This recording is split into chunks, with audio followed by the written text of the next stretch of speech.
So, we've talked a lot about how we plan, who's been left out of the planning process, and the things that are really important to us, like reconciliation with Indigenous peoples.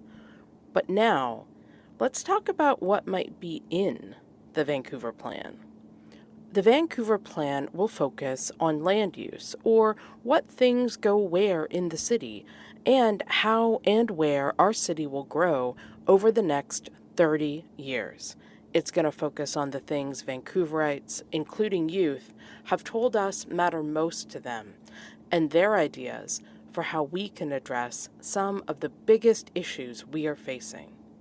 From all of the feedback and ideas we got and the planning research we did, 3 big ideas for the future emerged.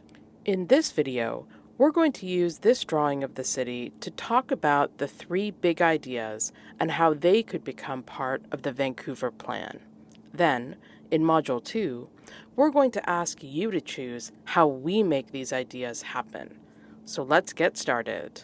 Our first big idea is equitable housing and complete neighborhoods. Equitable housing means housing that is affordable and available for everyone, whatever their income. Housing affordability has been the most important issue for youth during the process so far and will be a key part of the Vancouver Plan. Now, when we talk about housing, we can mean a few different things. We can mean what type of housing it is, like a detached house or a single-family dwelling. Townhouses, multiplexes, and low-rise apartment buildings up to 6 stories. We call these units the missing middle because there aren't a lot of them in the city, and they are a kind of middle option between a single-family dwelling and a larger apartment building. We've also got mid- and high-rise apartments that range from 7 stories to over 60. And there are also mixed-use buildings that combine housing with other things like shops and restaurants, even libraries and fire halls. When we talk about housing, we can also talk about housing tenure, which means who gets the right to live in a housing unit. Housing units can be owned or rented. When we talk about rental units, we can mean either secured rental units. This is housing that must remain rental forever. Often, these are mid- or high-rise apartment buildings. There are also secondary rental units.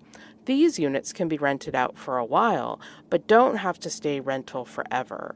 These often include things like basement suites or coach houses. Rental housing units are usually the most affordable types of housing. When we talk about housing affordability or building more affordable units, this is typically the type of housing we're talking about. While housing is a key part of neighborhoods, it's not the only thing.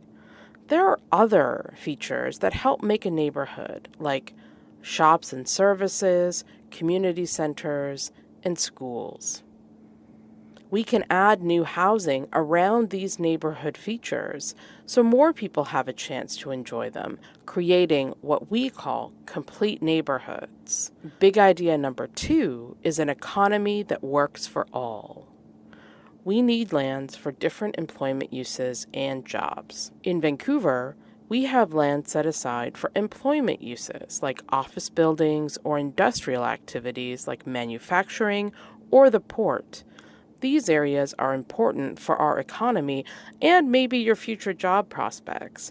How much employment lands we keep for the future will impact the amount of jobs and types of industries in the city. We can also look at what kind of jobs we can add to our existing neighborhoods to give people more opportunities for where they can work and let more types of shops and services into our neighborhoods. Our big idea number 3 is climate protection and restored ecosystems. Vancouver has so many different natural areas, from beaches to rivers and creeks to parks to urban forests and other green spaces, in addition to providing habitat for birds, animals, and fish.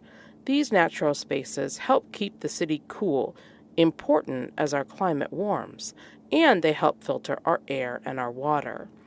These spaces also provide places to play and gather and can support reconciliation and Indigenous ways of knowing and caring for the land. The Vancouver Plan can identify lands that should remain free of growth and development in the future and what natural areas we should try and restore.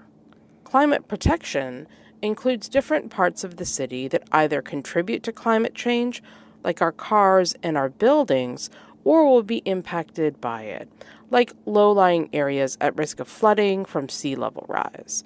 Vancouver Plan will look at how we move around and things like how to make neighborhoods safe places to walk, bike, or roll, or building more housing near rapid transit like the SkyTrain or our rapid bus routes. The plan can also look at what our buildings are made of and how we could make more wood construction and buildings that are more energy efficient. Both ideas that were pitched by youth in Phase 2. Now, that's a lot of information, but don't worry, you'll get a refresher before you have to make your own choices. For the last optional activity, we want you to draw your own plan for the future of Vancouver. It can be at the scale of the whole city, your neighborhood, a block, or even just a single site. Check the activity sheet for some prompts to help you design your own future Vancouver. Have fun, and we'll see you again for Module 2.